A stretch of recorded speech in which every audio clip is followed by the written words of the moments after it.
아침엔 세계 시간입니다. 중남미 국가 콜롬비아에서 반정부 시위가 3주째 이어지고 있습니다. 지난 주말 콜롬비아의 수도 보고타를 비롯해 주요 도시 곳곳에서 반정부 시위가 진행됐습니다. 지난달 28일에 발표된 정부의 세제 개편안이 서민의 세금 부담만 가중시킬 것이라고 반발하면서 시작된 시위가 계속되고 있습니다. 이반 두케 콜롬비아 대통령은 세제 개편안을 철회했고 한 발 물러섰습니다. 하지만 시위는 멈추지 않고 있습니다. 오랜 기간 쌓여왔던 빈곤과 불평등, 정부의 부패와 무능에 대한 불만이 한꺼번에 폭발했다는 분석입니다. 시위가 장기간 이어지면서 경찰은 강제 진압에 나섰습니다. 최루탄과 물대포가 동원된 진압 과정에서 최소 42명이 목숨을 잃었고 1,500명 이상이 부상을 입었습니다. 지난 10일 시위를 주도해온 전국 총파업위원회와 두케 대통령이 처음으로 만나서 대화를 나눴지만 끝내 합의점을 찾지 못했습니다. 시위대는 대통령이 경찰의 과도한 무력 사용에 관대하다고 비판하면서 시위를 이어가겠다고 밝혔습니다. 직접 들어보시겠습니다. Una de las básicas garantías que pedimos fue que se respetara el derecho constitucional a la protesta pacífica y que se dieran garantías para la movilización, una cosa sencilla del Estado Social de Derecho y por el contrario, el discurso del presidente Iván Duque fue complaciente con los usos excesivos de la fuerza pública sobre las manifestaciones.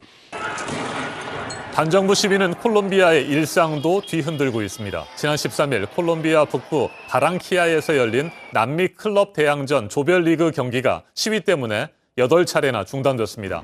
경기장 밖에서 발포된 최루가스가 경기장 안으로까지 퍼진 겁니다. 시위 과정에서 가장 많은 사망자가 발생한 격전지 동부 칼리에서는 도로를 봉쇄하는 시위가 계속되고 있습니다.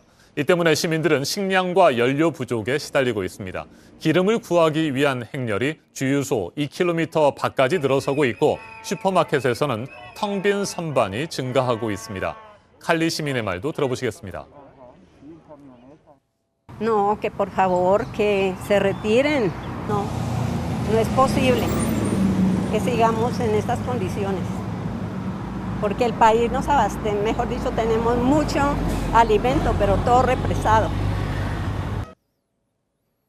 3주째 이어지고 있는 콜롬비아 반정부 시위, 중남미 전문가와 좀 더 자세하게 짚어보겠습니다. 임수진 대구 가톨릭대 중남미 학부 교수 전화로 연결됐습니다. 교수님, 안녕하십니까?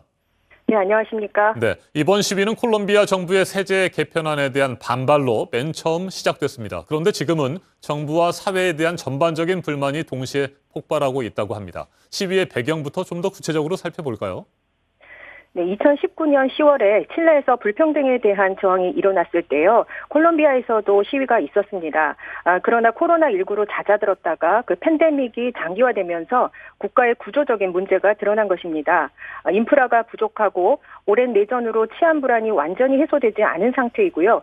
고강도 코로나19 봉쇄로 경제활동이 위축되면서 OECD 가입 국가임에도 불구하고 빈곤층이 크게 늘어나게 된 것입니다. 그러니까 이런 불평등이 콜롬비아의 뿌리 깊은 부패와 결합하면서 양극화가 심해진 것이고요. 그런데 이번 세제 개편안이 코로나 대응으로 국가 부채가 늘어났고 그 재정 확충을 중산층과 서민들을 대상으로 한 것이거든요. 네. 또 작년 20대 그 실업률이 27%를 기록하면서 청년층의 시위 참여가 늘어난 것도 특징입니다. 그래서 현재는 근본적인 사회개혁 요구로 확대된 상황입니다. 네, 콜롬비아 정부가 결국 세제 개편안을 철회했습니다. 그런데도 시위는 이어지고 있고요. 출구를 찾기가 쉽지 않아 보이는데 시위대가 가장 핵심적으로 요구하는 것들은 뭐가 있을까요? 네, 시민들은 18개 요구 조건을 제시했습니다. 핵심 요구는 3개인데요.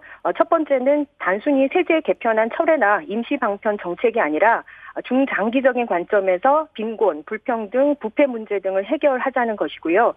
두 번째는 경찰 폭력을 중지하고 평화적 시위를 보장하라는 것입니다.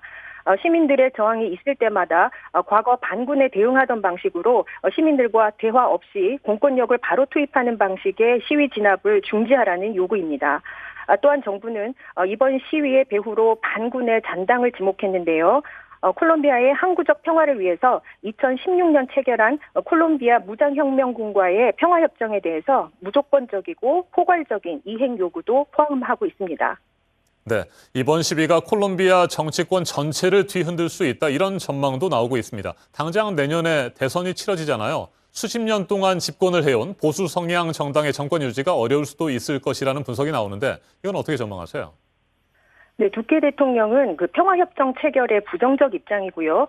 이틀 전에는 폭력 시위에 대해서 무관용의 원칙을 적용하겠다고 밝혔습니다.